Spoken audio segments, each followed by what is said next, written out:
Selamat malam, salam olahraga. Kembali lagi bersama saya. Hari ini saya mau bahas tentang eh, suatu berita yang bisa dibilang mengejutkan dan menggemparkan, yaitu eh, hengkangnya eh, seorang legend ya bisa saya bilang, seorang pemain yang berkontribusi besar di timnya, yaitu Casemiro yang bermain di Real Madrid pindah ke Manchester United dengan harga 70 juta euro plus add-on 15 juta, jadi totalnya 85 juta. Tentu ini sebuah berita yang sangat mengejutkan bagi saya karena uh, gak ada angin, gak ada hujan, gak ada apa-apa, tiba-tiba Casemiro deal. Padahal rumor Casemiro ke MU ini kalau nggak salah itu uh, pertama kali dikabarkan oleh Marca itu di hari Rabu minggu lalu itu Marca cuman ngomong kayak MU tuh tertarik dengan Casemiro gitu kan. Ternyata makin hari rumor ini terus berkembang, dan akhirnya di hari Kamis kalau nggak salah itu petinggi-petinggi MU kayak Richard Arnold CEO sama John Murtough sebagai dirtek terbang ke Madrid untuk menegosiasikan Casemiro itu. Jadi didapatlah sebuah jawaban atau solusi di mana Casemiro bersedia untuk pindah ke MU, kontraknya 4 tahun dengan opsi perpanjang setahun. Sementara dia ini kan dibilang gak ada rumornya lah kan di sepanjang bulan Agustus ini, tapi ternyata dia tiba-tiba menerima tawaran dari MU. Dan tadi sore kalau nggak salah itu Casemiro berpamitan dengan seluruh jajarannya Madrid, termasuk Florentino Perez, Carlo Ancelotti, dan keluarga besarnya lah.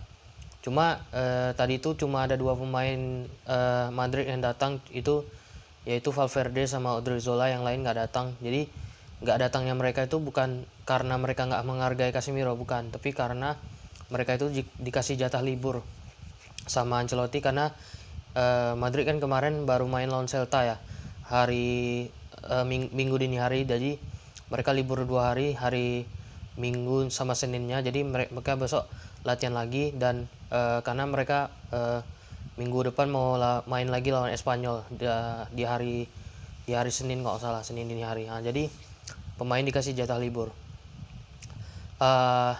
Tentunya ini menurut saya ini transfer yang sangat random ya. Kenapa saya bilang random? Karena Casemiro ini betul-betul gak ada rumor apa-apa. Dia juga sebelumnya gak ada berita pingin pindah, tapi dia tiba-tiba udah jadi pemain klub lain gitu kan. Jadi sebenarnya apa yang terjadi dengan Casemiro dan mengapa dia tiba-tiba memutuskan untuk pindah ke MU? Jadi beberapa pekan yang lalu, saat Madrid masih tur pramusim di Amerika, itu ada sebuah berita yang menyatakan bahwasanya Casemiro tuh tidak senang dengan keputusan Madrid mendatangkan Tchouaméni. Nah, itu disinyalir menjadi penyebab dia pindah ke MU. Dia meminta bahasanya kayak dia itu nggak suka lah bukan nggak suka ada Tchouaméni, cuman dia merasa Tchouaméni ini nanti bakal merebut posisi dia. Nah, kalau bagi saya, untuk apa dia khawatir, untuk apa dia cemas? Toh dia sekarang ini masih jadi pemain inti di Madrid kan. Seandainya kalau seandainya dia nggak pindah sekarang ke MU ya, saya rasa yakin ya 1 juta% dia tetap jadi andalan. Paling kalau misalnya mainkan Tchouaméni, sekalipun ada dia, paling itu di match yang lawannya nggak terlalu sulit lah gitu. Nah, terus ada berita lagi yang mengatakan kemarin di El Clasico saat tur pramusim itu kan Casemiro dicadangkan di babak pertama, lawan Barcelona. Yang main itu kan di tengah Valverde, Tchouaméni sama Camavinga. Nah, di situ dia disinyalir tidak senang dengan keputusan Ancelotti. Oke, kita membahas dari sudut pandang yang lain juga. Nah, kalau pengakuan dari dia sendiri, dia itu juga pengen cari tantangan baru. Nah, terus dia kemarin setelah final UCL kalau nggak salah, dia pernah bilang bahwasanya saya beruntung bisa bermain dengan Kroos dan Modric. Nah, ini bisa jadi apa ya?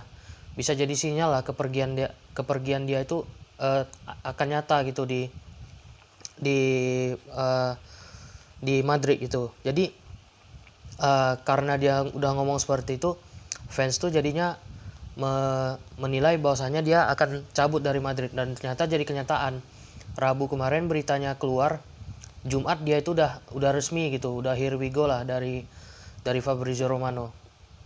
Nah, kalau ditanya gitu kan, saya juga sempat mikir, Casemiro ini kan pindah dari Madrid ke MU, yang notabene MU itu sekarang bermain di Europa League ya. MU tuh bisa dibilang sekarang nih gak banyak pemain yang mau ke sana ya, karena mereka cuma bermain di Europa League. Dan kenapa Casemiro mau gitu kan? Sekarang ini kan timbul banyak pertanyaan nih dari kita, dari mungkin yang dari fans MU, yang dari fans Madrid, fans netral juga ya kan. Dan di wawancara dia tadi saat dia perpisahan itu, dia murni pindah ke MU untuk mencari tantangan. Karena apa? Dia udah mendapatkan segalanya di Madrid. Oke, alasan dia realistis. Kenapa dia mencari tantangan baru? Karena dia udah berusia 30 tahun. Nah, kalau dia udah berusia 30 tahun, tentu dia nggak ada lagi yang dia kejar dong. Kecuali dia ini belum mendapatkan trofi yang dia inginkan. Contoh nih, saat ini misalnya Real Madrid belum puasa Liga Champions, katakanlah puasa Liga Champions.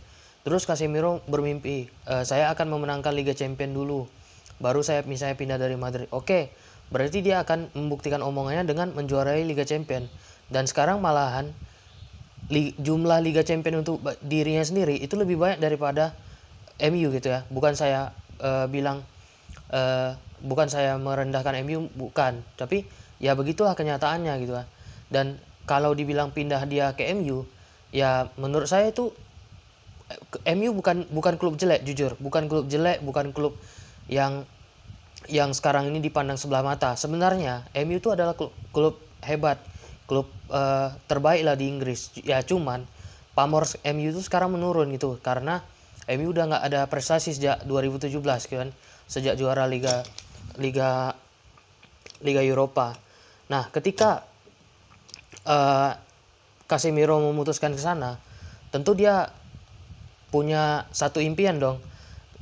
Dia akan membawa MU juara Liga Inggris. Nah, masalahnya sekarang kan kompetitor di Liga Inggris itu kan ada City sama Liverpool, dan sekarang juga Arsenal lagi moncer gitu ya. Meskipun kita nggak memungkiri kelasnya Arsenal dengan City dan Liverpool itu masih jauh lah saya rasa. Nah, kalau dia ingin mencari tantangan itu realistis.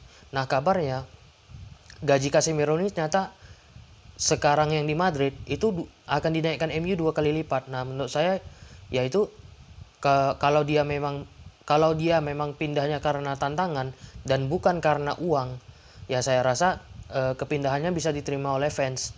Tapi kalau misalnya dia pindah karena uang, dia mikir nih dia di MU lebih banyak duitnya daripada di Madrid, ya udah, berarti mungkin ada sebagian fans yang kesal sama dia. Dan saya yakin bukan hanya fans-fans yang ada di Madrid sana ya, mungkin fans-fans Madrid yang ada di Indonesia sedikit menyesalkan keputusan dia untuk menerima MU. Nah, terus saya kemarin sempat mikir juga, kalau misalnya Casemiro pindah, itu apakah Tchouaméni langsung bisa menggantikan posisi dia? Kalau menurut saya belum bisa. Kenapa? Karena Tchouaméni ini anak baru di Madrid. Dia baru merasakan atmosfer La Liga, dia baru 3 bulan di Madrid, dan dia belum bisa nyetel dengan seluruh pemain Madrid itu ya. Jadi kalau seandainya Casemiro sekarang pergi, ya Tchouaméni memikul beban berat untuk menggantikan dia sebagai defensive midfielder. Nah, makanya kemarin kalau seandainya Casemiro pergi, ya ini adalah blunder bagi Madrid. Tapi ya, setelah saya pikir-pikir lagi, Kalau seandainya Casemiro sekarang ada tawaran masuk dari klub lain dan dia seandainya nggak dijual, ya kan, Madrid itu akan merugi sendiri. Kenapa? Karena nanti value-nya akan turun. Nah, kalau nggak salah ya, di transfer market harga pasaran Casemiro itu 30 atau 40 juta, saya lupa. Tapi sekarang dia ditebus dengan sama MU sekitar 70 juta. Nah, kan untung tuh dari segi bisnis. Memang dari segi bisnis untung, tapi kalau dari segi performa ya kita nggak bisa menjamin Madrid akan bagus tanpa Casemiro. Nah, tapi kalau bagi Casemiro sendiri, ya kalau seandainya dia yang menginginkan pindah, is okay, berarti Madrid akan membuka pintu selebar-lebarnya kalau dia pergi. Nah, yang masalahnya apakah Tchouaméni ini bisa menggantikan posisi dia? Nah, kembali lagi, kalau seandainya nih Casemiro dengan Tchouaméni bermain bersama dalam waktu semusim aja lah. Misalnya nih tahun depan dia cabut Casemiro nih kan. Berarti kalau Casemiro tahun depan cabut, Tchouaméni udah siap, nah nggak masalah. Cuma bagi saya, ini bisa jadi bumerang. Ini kayak dua sisi mata uang nih bagi Madrid. Satu sisi Madrid untung dengan penjualan Casemiro, tapi satu sisi lain Madrid itu sangat merugi karena tidak ada lagi defensive midfielder yang bertipe kayak Casemiro sekarang. Kalau Tchouaméni posisinya di defensive midfielder juga kan. Cuma masalahnya dia ini belum bisa menggantikan peran seorang Casemiro. Gak usah lah dulu dia dibilang the next Casemiro atau apalah. Tapi dari segi kayak intercept, dari segi sapuan bola, dari segi reading the game itu dia masih sangat kurang lah dibanding Casemiro. Tapi saya harap Tchouaméni akan berkembang terus di setiap match itu dengan diberikan kesempatan bermain oleh Ancelotti. Dan sekarang nampaknya Tchouaméni bakal bisa berkembang ya, dengan itu ya Madrid bisa lah melupakan sosok Casemiro. Tapi kalau memang nggak ada Casemiro ini agak repot jujur aja sih. Tapi semoga aja lah yang sekarang ini adalah keputusan terbaik untuk Madrid, manajemen dan juga Casemiro sendiri. Oke, tadi kita udah bahas alasannya Casemiro. Sekarang saya mau bahas tentang bagaimana caranya Casemiro bermain. Nah, jadi gini, buat ya kalian yang belum tahu ya, Casemiro ini kan posisinya DM, defensive midfielder. Berarti dia ini adalah pemain pertama atau benteng pertahanan pertama sebelum back tengah, back sayap dan juga kiper untuk menghentikan serangan lawan. Jadi Casemiro ini ketika ada pemain yang menggiring bola sampai ke sepertiga lapangan dari Madrid, itu dia bakal mengejar pemain tersebut dan dia akan melakukan intercept. Nah, ini udah tugas seorang defensive midfielder lah ya. Jadi selain tugasnya sebagai defensive midfielder, dia itu tugasnya juga sebagai backup dari center back. Nah, di mana di sini center backnya yaitu Alaba dan juga Eder Militao. Nah, jadi pada saat Madrid itu membangun serangan, itu Kroos sama Modric itu kan akan maju ke depan. Jadi Casemiro itu akan mundur ke belakang. Jadi seolah-olah Casemiro ini menjadi back tengah, menjadi center back. Dia membackup kerja dari Alaba dan Eder. Dan juga kalau seandainya nih Alaba dan Eder itu out of position, nah dia itu akan menjadi back tengah. Jadi dia menunggu Alaba sama Eder kembali ke posisi, baru dia maju lagi sebagai defensive midfielder. Jadi sebenarnya permainan Casemiro ini nggak apa ya, kalau kita menganalisisnya nggak terlalu rumit. Nah, cuman masalahnya dia tuh di lapangan bisa berubah-ubah. Kadang dia bisa maju loh, mendukung serangan, ya bisa karena kalau misalnya nih Kroos sama Modric udah buntu kan, mereka nggak bisa membongkar pertahanan lawan. Casemiro dengan body balance yang seperti itu dia bisa membongkar pertahanan lawan. Nah, dan bisa dibilang kalau nanti dia bermain di MU ya, saya rasa dia akan bermain dengan dia akan bermain sendirian sebagai DM. Tapi nggak tahu lah Erik ten Hag nanti mau pasang dia dengan Fred karena sama-sama dari Brazil, atau nanti pasang dia dengan Bruno Fernandes dan juga Christian Eriksen. Nah, itu tergantung si ten Hag lah lagi ya. Nah, kalau seandainya menurut saya sih, mau dia main sendirian sebagai DM, mau dia main berdua dengan salah satu DM yang lain nggak masalah. Cuman sekarang ini adalah tergantung adaptasi dari Casemiro lah, karena Casemiro kan baru pertama kali ya main di kompetisi di Liga Inggris, jadi dia belum merasakan gimana atmosfer di Liga Inggris. Tapi kalau dia dengan cara bermain dia yang dari Madrid dan di timnas Brazil dia bawa ke MU, menurut saya itu nggak ada masalah, karena dia bisa mengantisipasi serangan dari lawan. Apalagi posturnya juga tinggi kan. Jadi bisa dibilang Fred sama McTominay sekarang ini ada kompetitornya lah, yaitu adalah Casemiro. Nah, apakah ini good deal buat MU? Ya, ini adalah good deal. Ini adalah kesepakatan yang bagus untuk MU karena MU memang butuh seorang DM. Tapi terlihat MU seperti panic buying. Kenapa?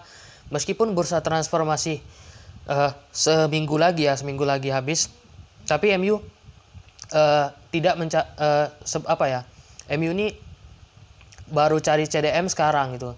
Nah, kenapa dari awal memang mereka ngincar Frenkie de Jong kan, tapi mereka harus punya alternatif lain. Kemarin mereka ngincar Rabiot, tapi Rabiot nggak mau. Akhirnya sekarang mereka ngincar Casemiro 2 hari saset akhirnya dapat. Nah, jadi menurut saya ini terlihat panic buying, tapi sepertinya MU udah mengantisipasi transfer ini, apalagi sekarang fans mereka minta Glazer out ya. Saya baca juga tuh beritanya di medsos karena Glazer ini sangat tamak ya saya lihat. Dan juga dengan adanya Casemiro ya, semoga jujur saya sebagai fans Madrid, semoga MU bisa bangkit lagi, semoga MU bisa kembali lagi ke habitatnya. Jujur kasihan sekarang lihat MU yang 2 pertandingan 2 kali kalah, peringkat 19.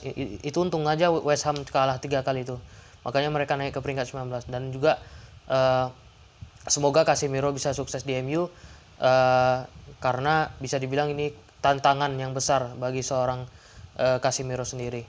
Oke, itu aja dulu. Nanti kalau misalnya ada update transfer ataupun match bakal saya bahas. Itu aja dulu. Thank you for watching.